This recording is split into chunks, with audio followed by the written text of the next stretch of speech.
Selamünaleyküm. Herkesin günü hayrola.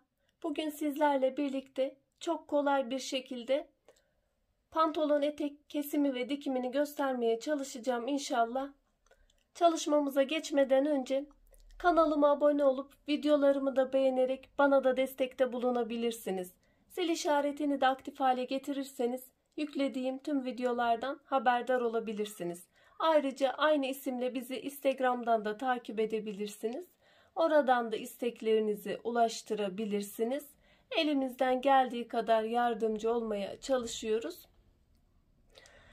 Kumaş olarak makaron viskon kumaşım var. Benim parçaydı, 2 parça şeklinde kumaşım vardı.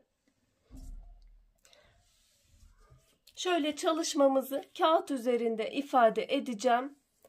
Boy olarak 115 santim kumaşımın boyu.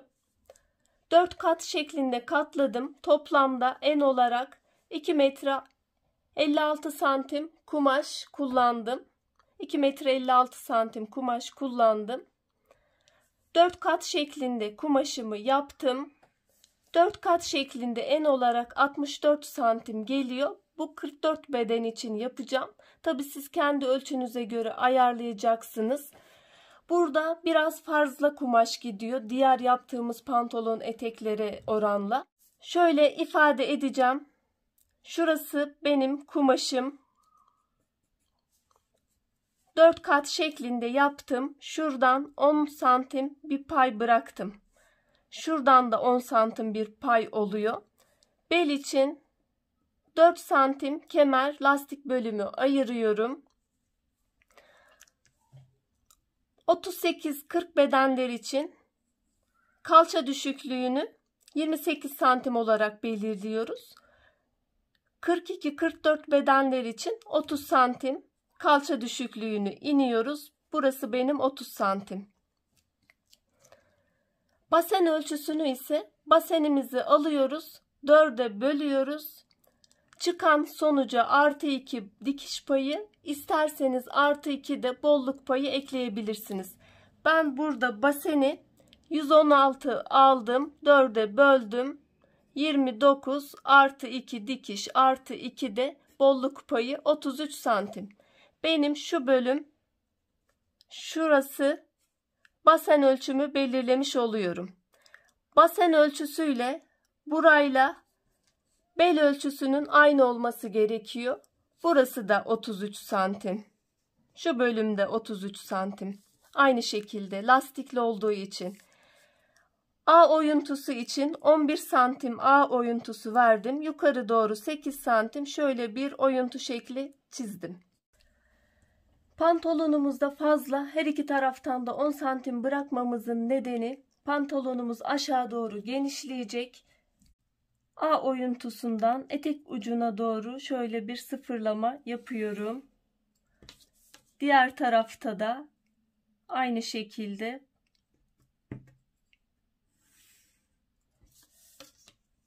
aşağı doğru bir 20 santim fazla, 10 santim buradan, 10 santim de buradan bir açılma yaptık. Fazlalık.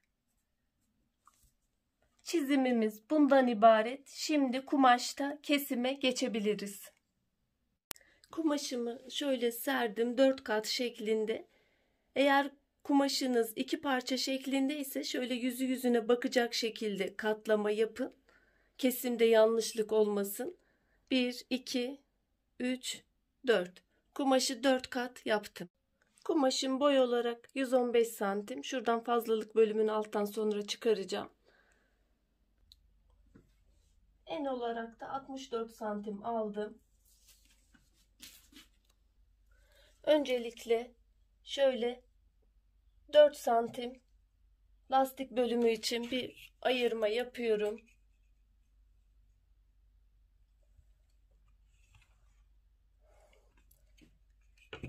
Sonra her iki taraftan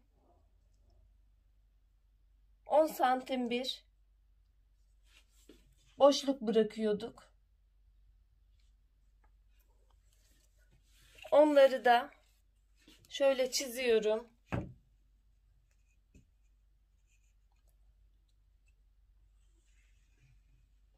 O kısmı da belirliyorum. Şöyle aşağıya doğru çizdim. Şimdi basen inmesini, kalça düşüklüğünü belirliyoruz. 38-40 bedenler için 28 santim. 42-44 bedenler için 30 santim. Büyük bedenler için 32 santim olarak alabilirsiniz. Bu kısmı da çiziyorum. Kalça düşüklüğünü belirledim. Sonra ölçü alıyoruz. Basen ölçüsünü alıyoruz. 4'e bölüyoruz. Artı 2 dikiş artı 2 bolluk payı veriyoruz. Ben burada baseni 116 aldım. 4'e böldüm 29 artı 2 dikiş artı 2 de bolluk payı. 33 santim benim burada basen ölçüm oldu. Buradan 10 santim bölümü aldım. Ondan itibaren 10 santimden sonra basen ölçümü 33 olarak belirliyorum. Sonra 11 santim A oyuntusu veriyorum. Burada baseni belirlemiştim. Bu kısım basen. 11 santimde A oyuntusu verdim. Basenden yukarı doğru 8 santim belirledim. 11 santimden şöyle bir A oyuntusu oluşturdum. Burası benim şu kısım 33 santim. Şuradaki kısımda 33 santim. Lastikli pantolonlarda, eteklerde basenle bel ölçüsü 1 oluyor. Burada da bir 10 santimlik payım kaldı. Şöyle buradan basen ölçümüzün başladığı bölümden aşağıya doğru etek uç kısmında sıfırlıyorum. Şöyle bir çizgi çekiyorum.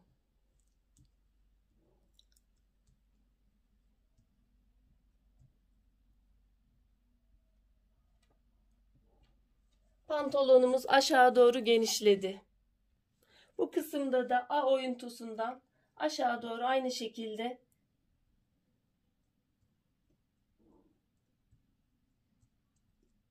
çiziyorum ve etek ucunda sıfırlıyorum.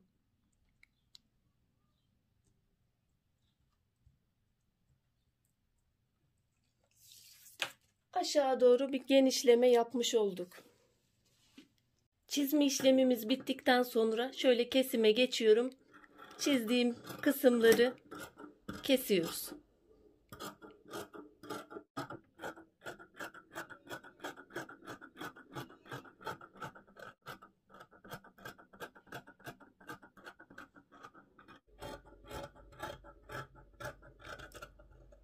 Şu bel kısmında içeri doğru şöyle bir meyil, bir santim daha daraltma yapabiliriz.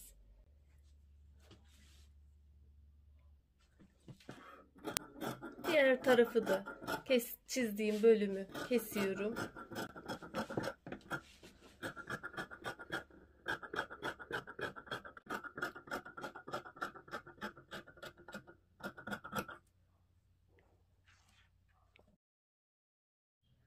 Etek uç kısmında da şöyle 2 santim. Burada benim fazlalığım vardı. Onu da hesaba katıyorum. Şöyle buradan da 2 santim. Biz dikişli bölümlerin sarkmaması için ortaya doğru bir sıfırlama yapıyorum.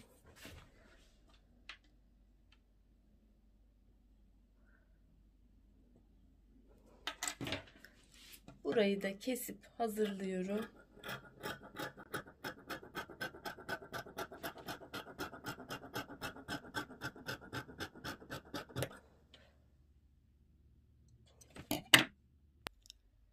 Pantolon eteğimizin ilk kesimi bitmiştir. Bizim şu parçalar bir tarafı ön olacak, bir tarafı arka olacak. Bunlar arka parçalarımız. Ön parçalarımız da ayrıca belinde şöyle bir 3,5 santim düşürme yapıyorum. Orta kısımda sıfırlayacağım. Yani son kısım oluyor. Şu şekilde. Ayrıca çok hafif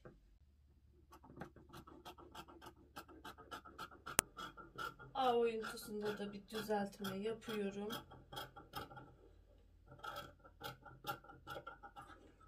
Buradan da 2 santim aşağı doğru bir daraltma yapıyorum.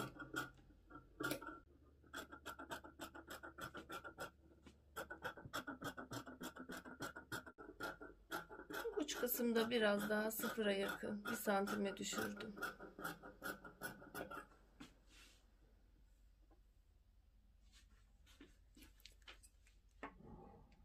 Şimdi yüzüne bakacak şekilde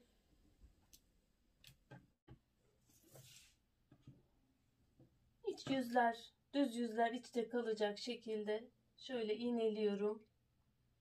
Bu ön kısımlar. Şöyle ağ kısımlarını iğneledim. Arka ağlar, ön ağlar. Buraların dikişini ve ovarlığını ilk önce gidiyoruz.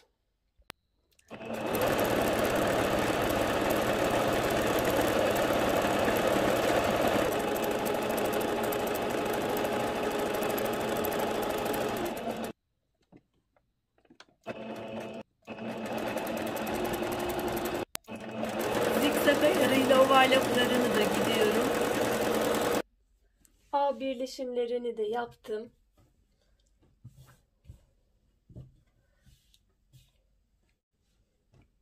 Şöyle yüzüne bakacak şekilde yerleştiriyorum.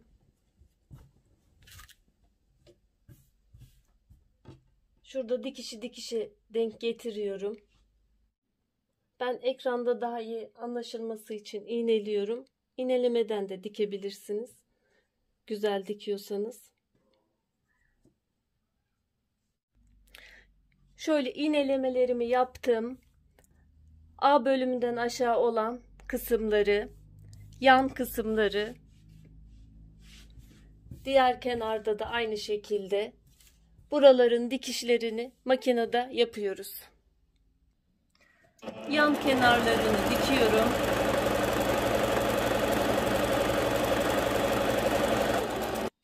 A bölümlerinden aşağı olan kısımları da dikiyorum. Zikzak ayarıyla ovarlaklarını da gidiyorum.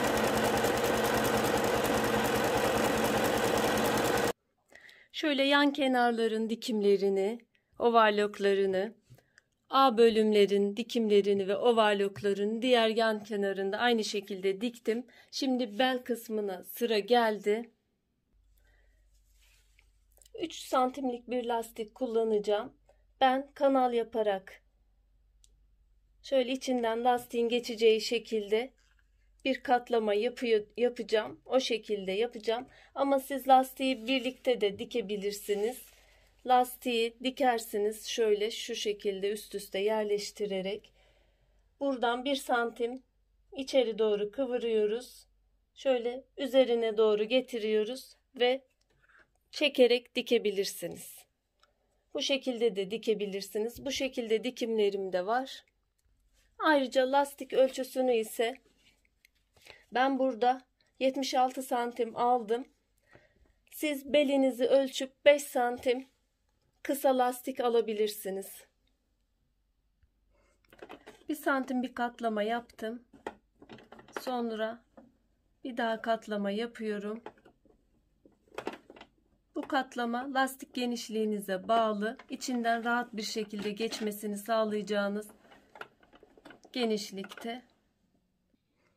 Şöyle katlamayı içinden lastiğim rahat bir şekilde geçecek. 3 santimlik lastiğe 3,5 santim bir katlama yapıyorum.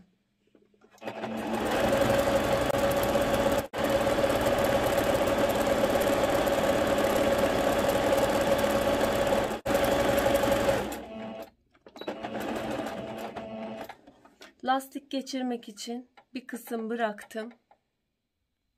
Lastiği de filket iğne yardımıyla geçiriyorum.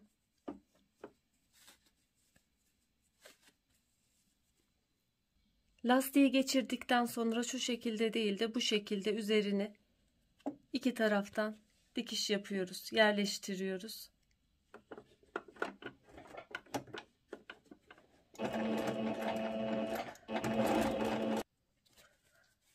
Diktikten sonra kalan kısmı da içeri yerleştiriyoruz. Boş bıraktığımız kısmı da dikiyoruz. Lastik bölümü için bıraktığım boşluğu da dikiyorum.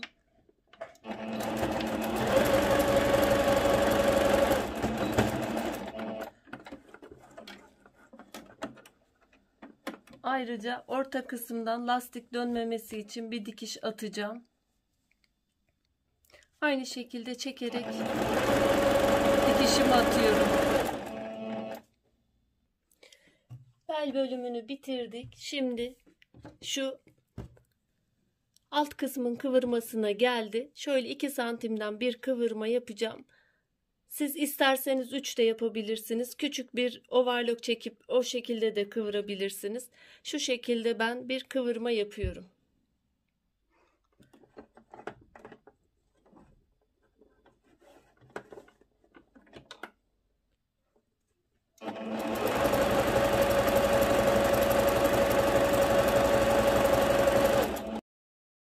Arkadaşlar ben şöyle çalışmamı bitirdim. Son şekli şu şekilde. Gayet de etek görünümlü çok güzel bir pantolon eteğimiz oldu. Kullanış açısından da çok rahat.